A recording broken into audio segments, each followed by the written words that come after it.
this is market intelligence, an important part of the competitive and market intelligence course of this minor. So be aware, part of this material will be used in your examination. So there we go.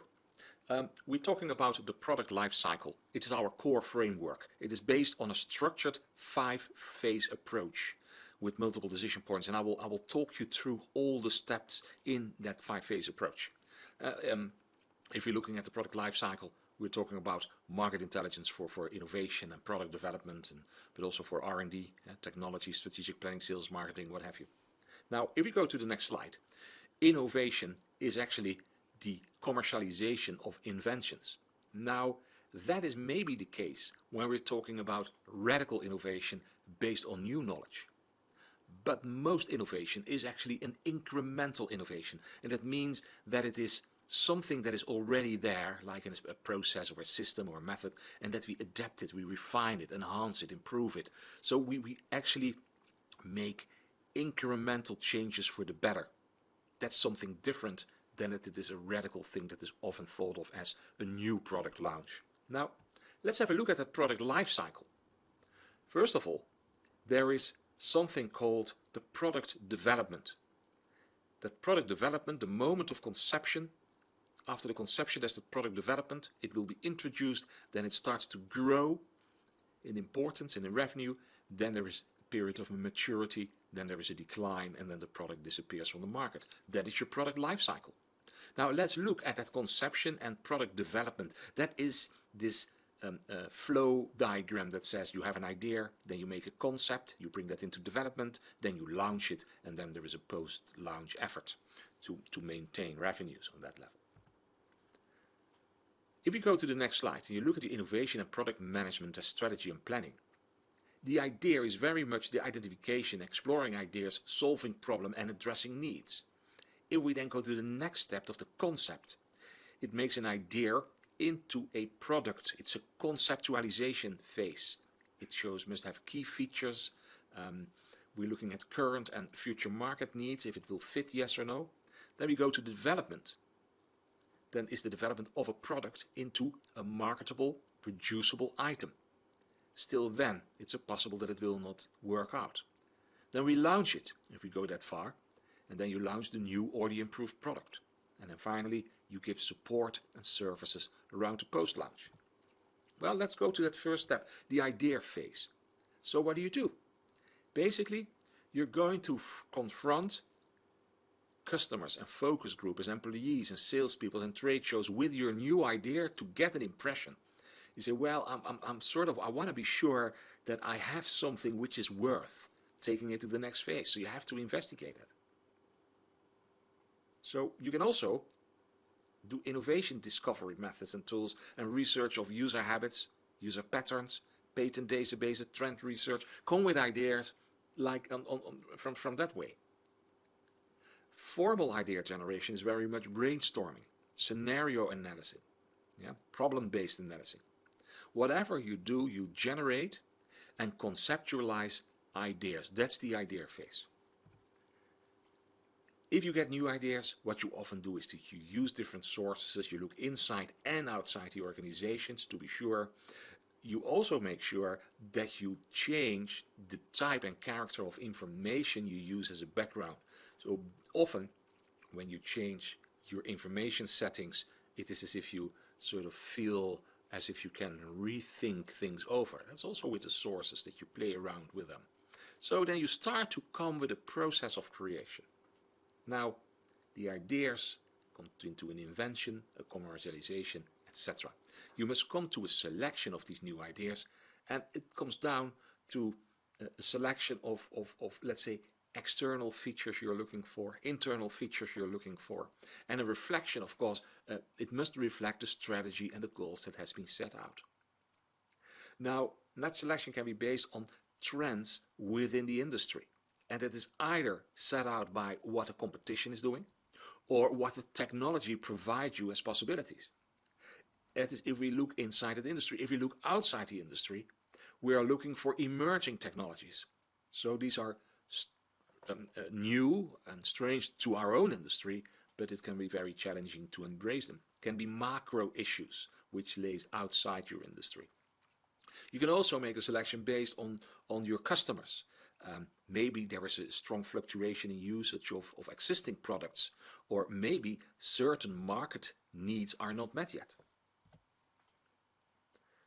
From the idea, you want to go to the next phase, which is the concept phase. It's a very important one. Basically what you say, the idea, I want to know how to bring that idea into a product, into a service or a solution. What will be the key features and the competitive advantage if I bring that idea into that shape? I have to look at a few things. A potential aggregated market. How will that market look like? What will the cost be if I develop that product, if I do the marketing? Yeah? The business case that you want to create must therefore be based on the size of the market and the division of the cost. For that you want to have input from intelligence, like an early business case. That's a business case based on a lot of assumption and very little real knowledge, because it's all new, you haven't really done it yet. You make more scenarios, that you have several scenarios running for you. You say, well, one of these are most likely to work out more or less realistically. Then there is patents. Maybe there are patents in your favor. Maybe there's other intellectual property rights which you can apply in the business case to see if the concept is worth considering. Well, with that concept phase, you actually for the first time say, I want to know if this really works. Who are my customers? What are my markets? Who will my distributors be? Do I have any partners? And for a first time, what are actually really my customer needs? Do my competitor have already products that look alike? Can we identify experts and hear their opinions?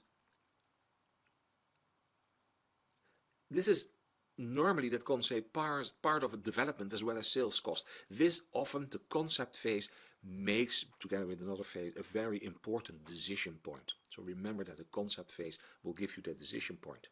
If we go to the next phase, that's your next very important decision point. That is that you say, I bring all the features together into sort of a beta product or service or what have you. I want to see that the business case is really live and kicking. I know I can earn money with that. I have a good sense of customer response if I bring this out. I actually not only have seen customer response, but I know their needs. I know the competitor products. I bought them all. I tested them. I tasted them. I kicked them around. And I did some expert identification in much more detail than in the concept phase. And finally, I do a very serious search now. Who actually my suppliers, my producers, and my distributors will be. So that if I really leave the development phase, that I know it will be a success, because that otherwise will damage my business. So the decision point that comes out of the development phase is even more elaborate than the other ones. Yeah? And we go one further. You want to launch the product. For that you use a marketing mix of price, promotion, product and place, the 4 P's. Okay? There is an intelligence need, obviously. There must be different pricing alternatives. You really want to know in advance how your competitor very likely is to respond on your market entrance, on your launch. How will the market itself respond to your launch? Do you have a sense on what the consumers will do?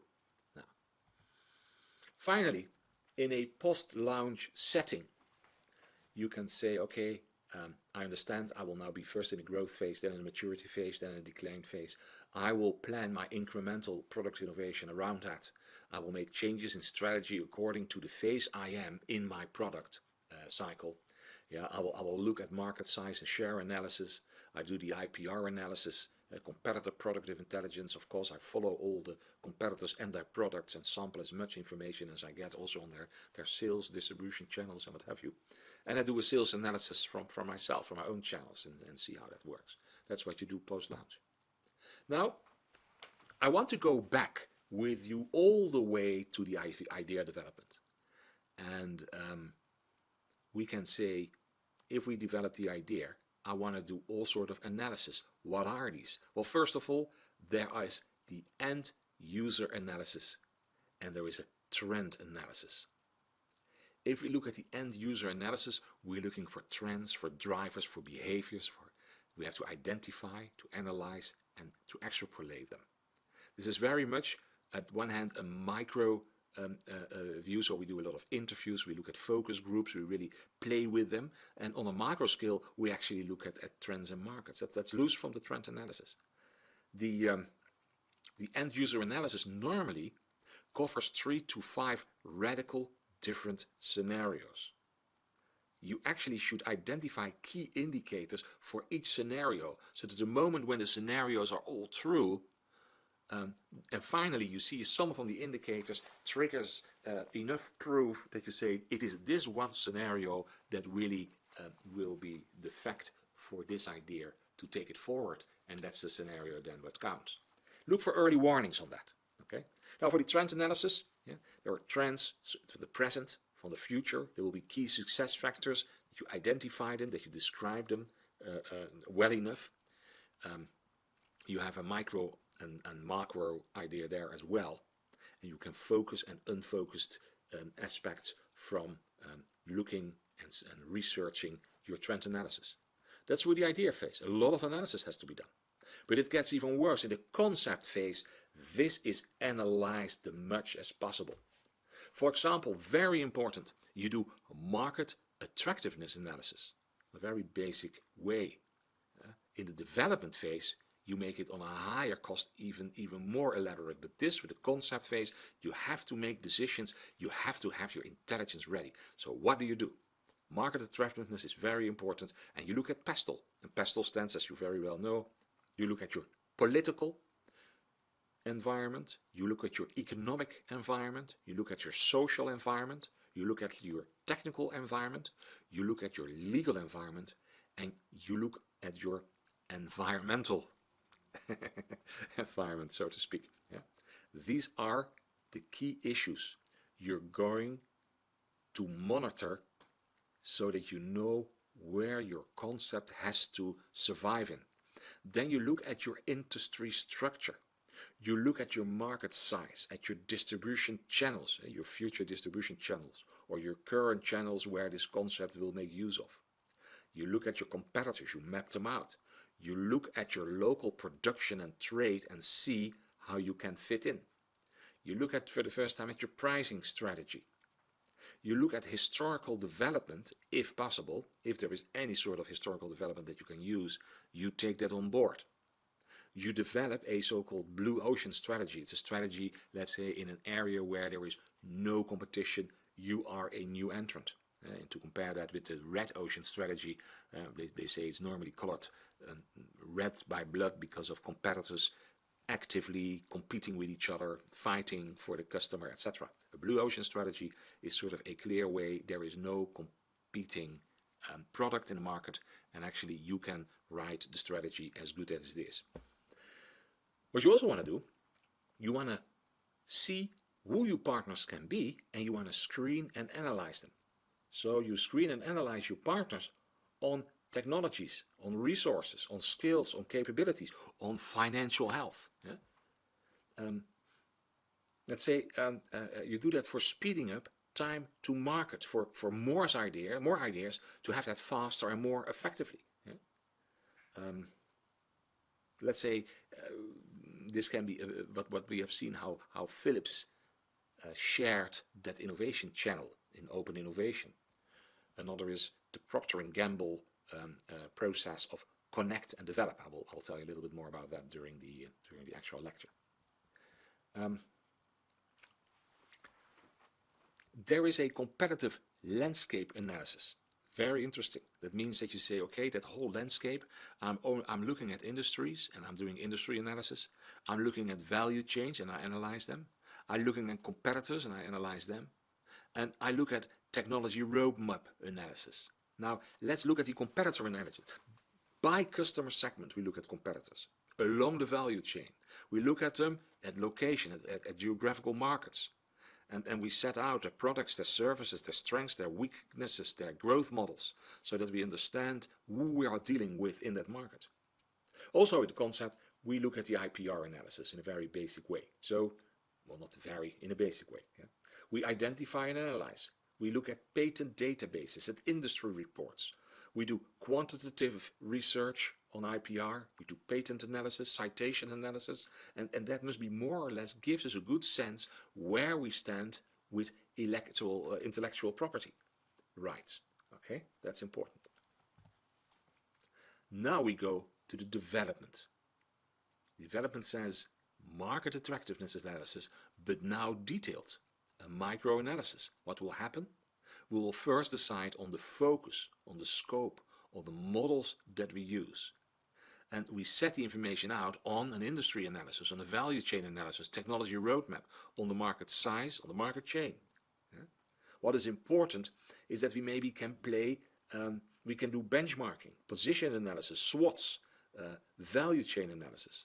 These are very important to bring them into the company profiles and look how we actually can play competitor deep dive with profiles and identity analysis, that we really know who are out there, who will we confronting, because development is costing us money.